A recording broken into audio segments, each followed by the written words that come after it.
Bismillahirrahmanirrahim. Alhamdulillah wassalatu wassalamu ala Rasulillah wa ala alihi wa sahbihi wa man walah ma ba'd. Kita lanjutkan bacaan terhadap matan Qatrun Nada wa Balis Sada karya Al-Imam Ibnu Hisham rahimatullah alaih. Sekarang kita akan memasuki bab yang dikenal dengan al-maf'ulat. Ini sebenarnya kalau di kitab-kitab sebelumnya Mutamimah atau Jurmiyah dikenal dengan bab mansubati al-mansubat minal asma. Bab isim-isim yang mansub. Tapi kenapa kita mengkhususkan di situ? Karena pembahasan kita seputar maf'ul saja. Adapun tamyiz, hal nanti sendiri babnya. Paham? Tapi kalau dalam mutamimah, dalam jurumiyah, itu kan langsung al-mansubatu jumlahnya kata wa kata, ya kan?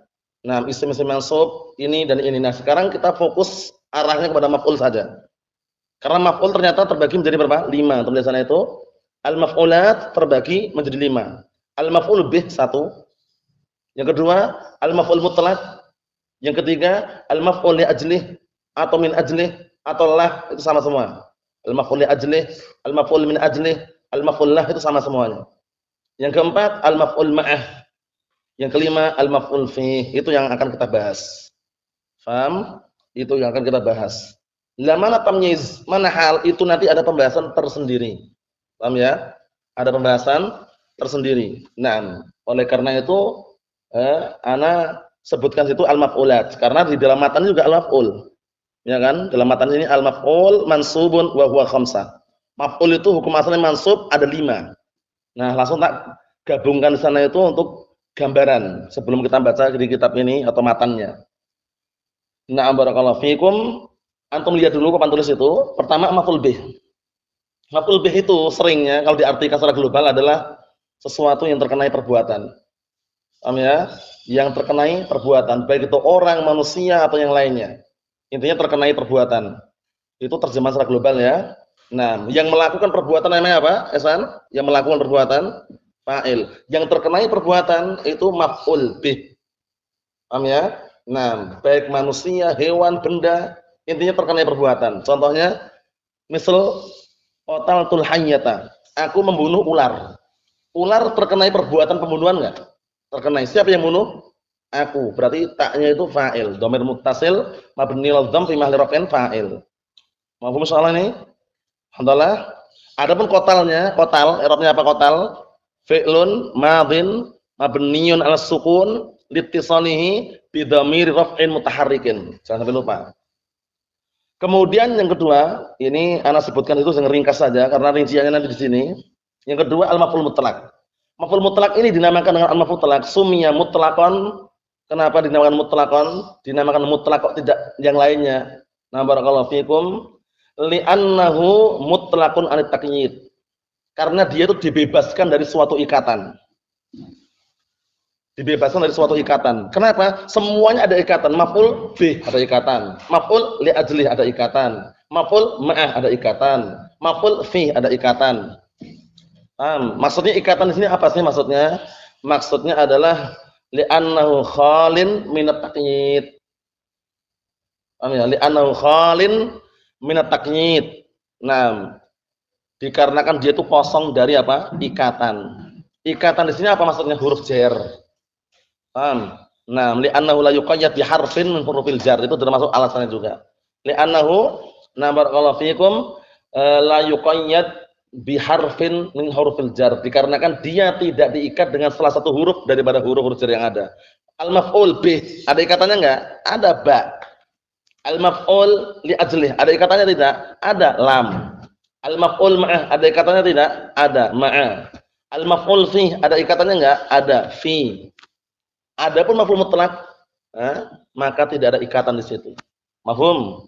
Nah, wa summiya mutlaqan li'annahu mutlaqun at-taqyid ay khalin min at-taqyid, atau dengan ungkapan yang lain li'annahu lam yuqayyad atau la yuqayyad bi harfin huruful jar, dikarenakan dia tidak diikat dengan salah satu huruf dari huruf jar.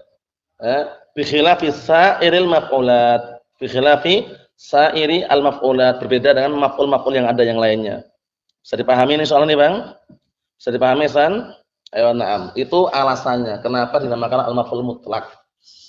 Karena dia itu mutlak, dibebaskan dari apa? Ikatan-ikatan dan itu. Contohnya misal Rinciannya nanti di kitab ini ya, itu hanya penyebutan global dengan contoh tapi ada maknanya contohnya itu. Pertama, akal tu aklan. Akal tu aklan. Karena maf'ul mutlak ini memiliki berapa fungsi? Maf'ul mutlak sudah kita lewati. Fungsi maf'ul mutlak didatangkan ada berapa fungsi? 3 fungsi. Pertama apa? Litakidi amilih untuk menguatkan amilnya. Akal tu aklan, aku benar-benar makan. Akal tu aklan, aku makan dengan sebenar-benarnya. Berarti dia makan enggak? Benar-benar makan. Ini untuk menguatkan apa? Litakidi amilih yang pertama. Paham ya? Nah, jenis yang pertama, tipe yang pertama ini ada 2 macam. Paham ya? Secara global ada 2 macam. Yaitu apa? Lafzi sama maknawi. Lafzi lafadznya sama persis, akal tu aklan. Jalas tu julusan. Kalau maknawi, lafadznya beda maknanya sama, dikenal sinonim persamaan kata. Faham? Nah, jalas tu qu'udan. Jalasa bermakna qa'ada. Julus bermakna qu'ud. Ya enggak? Jalas tu qu'udan. Aku duduk dengan sebenar-benarnya. Paham ya? Aku duduk dengan apa? Dengan duduk yang sebenar-benarnya. Jadi menguatkan perbuatan duduk itu. Litakidi amilih. Mafhum soal ini, Bang? Jadi benar-benar duduk atau tidak, Bang? Benar-benar duduk. Paham ya? Naam. Cuman itu pakai sinonim persamaan kata. Beda lafaz sama maknanya. Kemudian fungsi yang kedua adalah apa, barakallahu fiik? Nah, yang pertama tadi takkid amil, yang kedua adalah apa? Nah, barakallahu fiik li bayani nau'ih. Li bayani nau'i amilih. Haknya kembali ke amil. Li bayani nau'i amilihi, untuk menjelaskan jenis amilnya. Paham ya? Nah, jenisnya bagaimana ya? Paham ya? Nah, barakallahu fiikum. Nah, jenisnya itu kayak apa? Bentuknya kayak apa? Perbuatan tersebut. Ewa, kaifiyahnya bagaimana? Contoh yang terakhir itu jelas tu julusan mu'addab. Jelas tu julusan mu'addab. Aku duduk seperti duduknya orang yang beradab. Berarti jenisnya kan, jenis duduknya kan? Darabtu darbal amir. Aku memukul dengan pukulan seperti pukulan pemimpin. Berarti jenis pukulannya kan? Ewa. Yang ketiga, contoh itu darabtu darbatan libayani adadi. Libayani adadi amilihi, untuk menjelaskan jumlah amilnya itu berapa kali dia lakukan. Jumlah terjadinya perbuatan berapa kali. Seringnya timbangannya fa'latan, seringnya. Timbangan apa? Fa'latan. Libayanil marrah, untuk menjelaskan sekali. Darbatan sekali. Darabtu darbatan. Aku memukul dengan sekali pukulan. Lah kalau 2 kali pukulan, darbatain. Lah kalau 3 kali pukulan atau lebih, darabat. Fi'il jama' ada. Kalau antum kasih adat ma'dud boleh. Darabtu Zaidan salasa darabat. Tapi kalau antum mau jamak langsung juga boleh, darabtu darabatin. Paham ya? Tapi mansub posisinya ya, musanna juga mansub, jamak juga mansub karena dia maf'ul mutlak. Bisa dipahami? Alhamdulillah. 3 fungsi. Pertama, li ta'kid amilih. Yang kedua, li bayan nau'i amilih. Yang ketiga, li bayani adadihi, untuk menjelaskan jumlahnya. Jumlah perbuatan lakukan berapa kali. Darabtu darbatan, aku memukul sekali pukulan. Paham insyaallah? Akal tu aklatan, berapa kali berarti? 1 kali, fa'latan. Mafhum alhamdulillah? Ayo. Itu secara globalnya. Nanti rinciannya di kitab ini. Yang ketiga, al-maf'ul li ajlih. Al-maf'ul li ajlih seringnya diartikan apa? Dalam rangka. Beda sama hal. Kalau hal diartikan dalam keadaan, kalau hal. Kalau hal diartikan dalam keadaan. Tapi kalau maf'ul li ajlih dalam rangka. Diartikan dalam rangka. Seringnya apa? Ya ta'allaq bi af'alil qulub. Seringnya ada kaitannya dengan perbuatan hati. Maf'ul li ajlih itu dalam rangka mencintai, dalam rangka membenci, dalam rangka mengharapkan, dalam rangka takut, ya kan? Nah, ya kan? Sebagaimana dalam surat Al-Baqarah itu di awal-awal itu apa itu? Yang ayatnya apa itu, Alhamdulillah? Yang ada lafaz asabi'ahum. Apa ayatnya tuh, Rahman? Di awal-awal itu.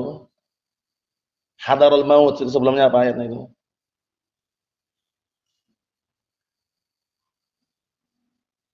Eh? Ayatnya mana, Abdullah? Abdullah? Eh? Enggak, yang inti itu yang sebelum hadarul maut. Apa?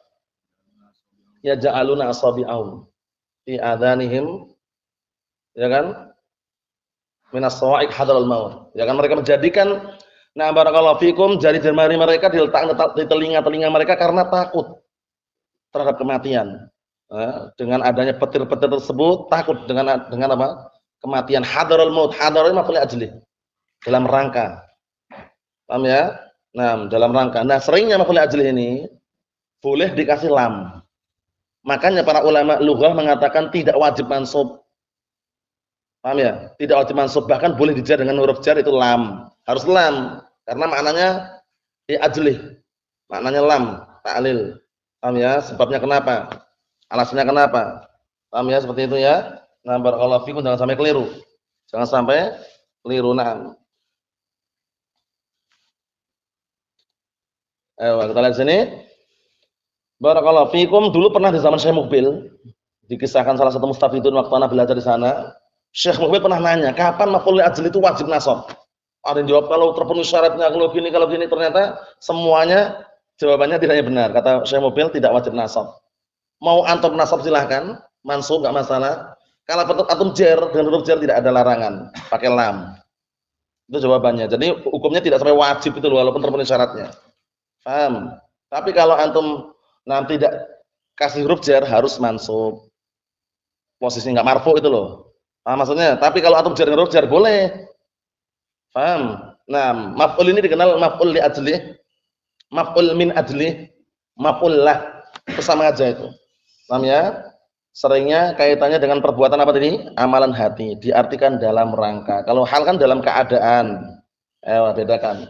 Karena contohnya, misal zurtu ummi hubban laha. Aku mengunjungi ibuku karena cinta kepadanya. Paham ya? Di sana ada syarat-syaratnya. Syaratnya pertama adalah apa? Barakallahu fik. Nanti rinciannya seolah disebutkan sini kalau tidak salah. Syarat pertama itu bahwasanya barakallahu fik, pelaku perbuatan dan juga pelaku yang menginginkan suatu perbuatan tersebut itu satu orang. Pelaku ziarah contohnya ini ya, pelaku ziarah dan pelaku cinta satu orang. Zurtu ummi hubban laha. Aku berkunjung kepada ibuku karena cinta kepadanya. Siapa yang berkunjung? Aku. Siapa yang cinta? Aku. Baru bisa. Paham ya? Adapun kalau seandainya beda pelakunya itu nggak bisa. Paham ya? Nah, zurtuka limahabbatika iyaya. Ayo, itu beda pelakunya. Aku mengunjungimu karena cintamu kepadaku. Berarti sekarang yang mengunjungi dengan cinta beda orang atau sama? Beda orang, itu nggak bisa. Harus sama. Paham ya? Dan satu waktu. Satu waktu. Satu orang, paham ya? Sama pelakunya dan satu waktu. Zurtu ummi hubban laha. Aku mengunjungi ibuku karena cinta kepadanya. Waktu ziarah dan waktu cinta satu atau tidak, Hasan? Satu. Pelakunya satu enggak? Satu.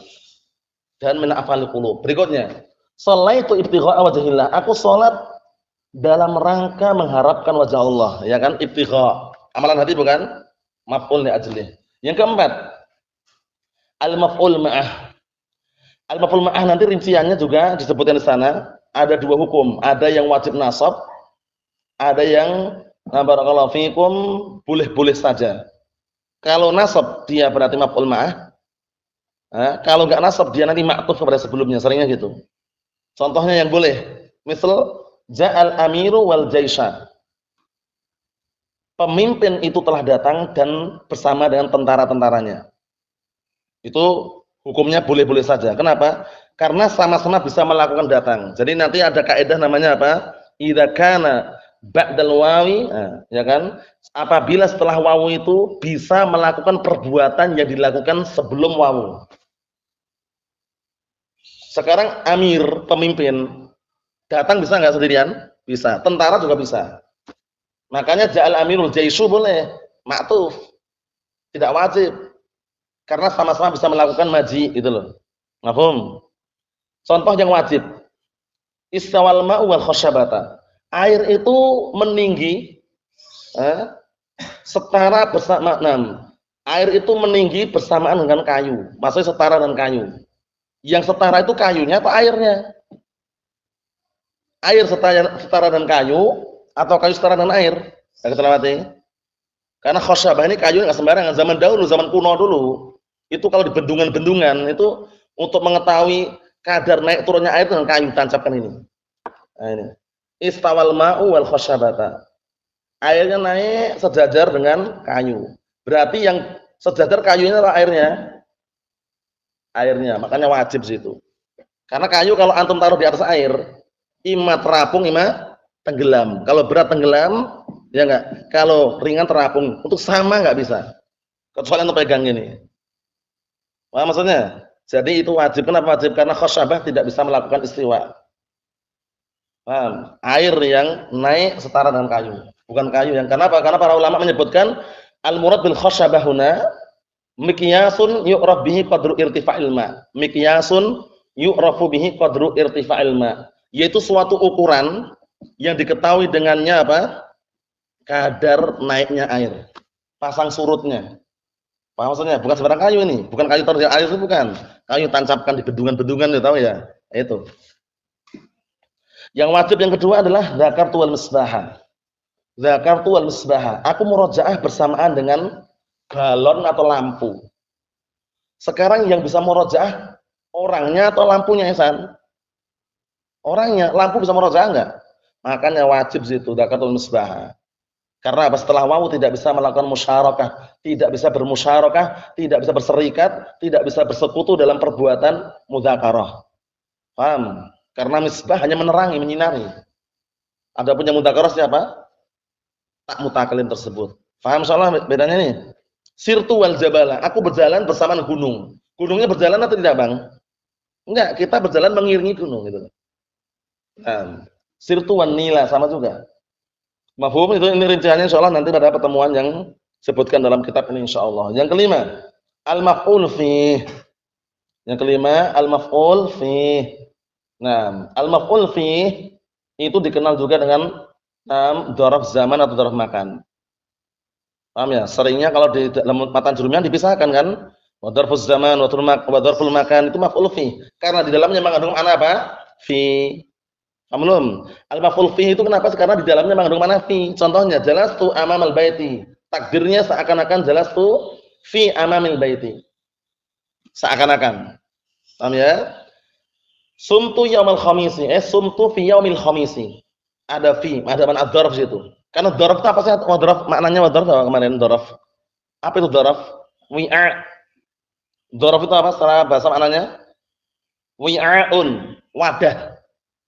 Wadah. Wadah apa? Wadah suatu kejadian, dzaraf namanya. Paham ya? Dan suatu kejadian pasti tidak terluput dari dua perkara itu. Ima ada waktunya, ima ada tempatnya. Enggak ada yang terlepas dari dua perkara itu. Paham, Bang?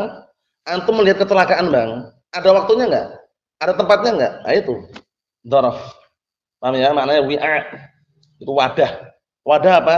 Wadah suatu kejadian. Paham ya? Nah, jalastu amamal baiti, aku duduk di depan rumah. Di mana? Di depan rumah. Ada tempatnya. Kapan? Yaumal khamis, hari Kamis, ada waktunya. Paham ya? Karena sangat jauh daripada logika kalau seandainya ada kejadian enggak ada tempatnya, enggak ada waktunya. Tadi Anda lihat kecelakaan, di mana? Enggak di mana-mana. Kapan? Enggak kapan-kapan. Anda enggak jelas. Jadi harus ada antara dua perkara itu, imma waktunya dan imma tempatnya. Dan bahkan dua perkara ini tidak bisa dipisahkan. Paham belum? Seperti itu. Taruhlah itu nomor dua itu. Sumtu yaumil khamis. Aku puasa di hari Kamis. Di mana? Di rumah juga bisa. Di masjid juga bisa. Ada tempatnya. Paham ya? Nah, jalastu amal baiti. Aku duduk di depan rumah. Dalam keadaan apa? Dalam keadaan puasa. Paham ya? Dalam keadaan atau hari apa? Hari Kamis. Bisa juga masuk di situ. Jadi suatu kejadian berputar antara dua apa? Dua perkara tadi itu. Paham ya? Waktu dan tempat. Nah, mafhum soalnya itu dikatakan maf'ul fih karena hukum asalnya mansub seperti itu. Cuman ada takdir fi di dalamnya. Itu kesimpulan daripada al-maf'ulat. Naam.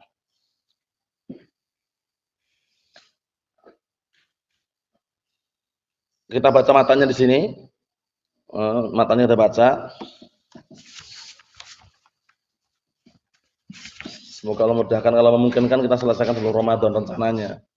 Semoga bisa selesai nanti kalau ada nanti setelah ini pembahasan setelah munada ini kan kaitan munada tapi jarang muncul itu kita baca aja nggak usah ditulis di sini. Faslun, faslun, faslun, faslun ada 4 pasal itu. 4 pasal kita baca aja nanti. Kita baca dulu yang atas itu. Al-maf'ul mansubun wa huwa khamsatun. Maf'ul itu mansub hukumnya. Ada 5.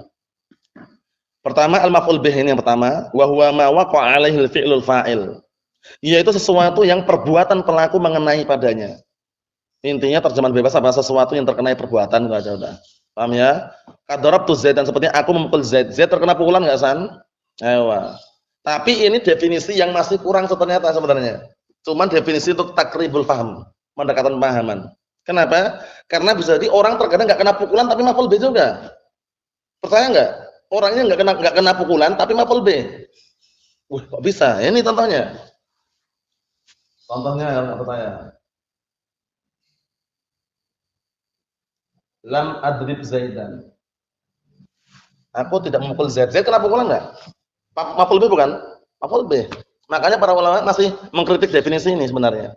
Paham ya? Nah, tapi ya enggak masalah kita untuk memberikan definisi ini untuk takribul paham, untuk pendekatan pemahaman aja. Yang terkenai perbuatan.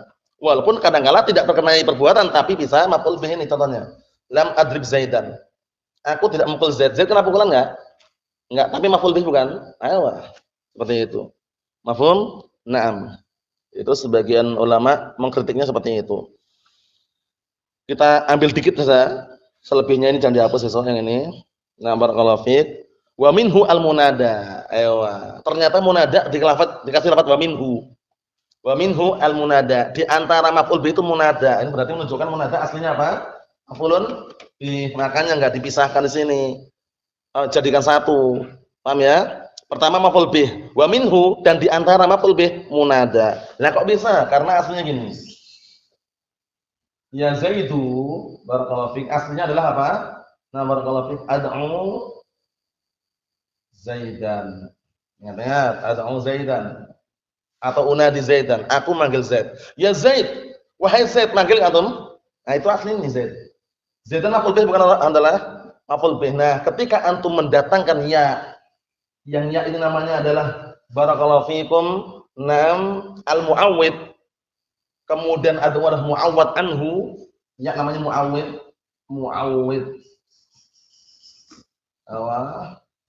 kemudian ada wadah ada mu'awwad anhu, semula ada Zaidan. Baik, Zaidan maf'ul bih, ya kan? Ya Zaid itu aslinya. Ad'u diganti dengan apa? Huruf nida, namanya mu'awwid, pengganti. Ad'u mu'awwad anhu. Ada kaidah la yajuz al-istima' bainal mu'awwid wal mu'awwad anhu. Enggak boleh bertemu, berkumpul antara mu'awwid wal mu'awwad anhu, antara pengganti dan yang gantikan. Jadi enggak boleh antum bilang ad'u ya Zaidu, enggak boleh. Belum. Ad'u ya Zaidu, enggak boleh karena terkumpul antara apa? Mu'awwid wal mu'awwad anhu. Kaidah seperti itu sudah banyak kita ambil ya. La yajuz al-istima' bainal mufassir wal mufassar anhu. Ini la yajuz al-istima' bainal mu'awwid wal mu'awwad anhu. Paham? Paham belum? Bisa dipahami ini? Bisa dipahami antara? Ayo, jadi awal mulanya maf'ul bih, makanya di sini wa minhu gitu. Wa minhu al-munada. Di antara maf'ul bih adalah munada. Karena munada aslinya apa? Maf'ulun bih. Lah kenapa jadi Zaidu? Karena dibuang fiilnya, diganti dan huruf nida. Nah, pengganti namanya mu'awwid, yang digantikan namanya mu'awwad anhu. Kaidahnya apa? La yajuzu al-istima' bainal mu'awwid wal mu'awwad anhu. Mafhum nih? Bisa pahami, teman-teman? Ada mengenai hukumnya insyaallah pada pertemuan yang akan datang. Barakallahu fiik, sekaligus kita jabarkan lagi karena butuh penjelasan juga menada ini. Ada yang mabni, ada yang mu'rab. Insyaallah pada pertemuan yang akan datang biidznillah azza wajal, yang ini jangan dihapus. Barakallahu fiik. Adapun yang itu nanti enggak masalah dihapus kalau Ustaz Bilal mau ngajar nanti. Nah, wallahu a'lam shawab, alhamdulillahirabbil alamin.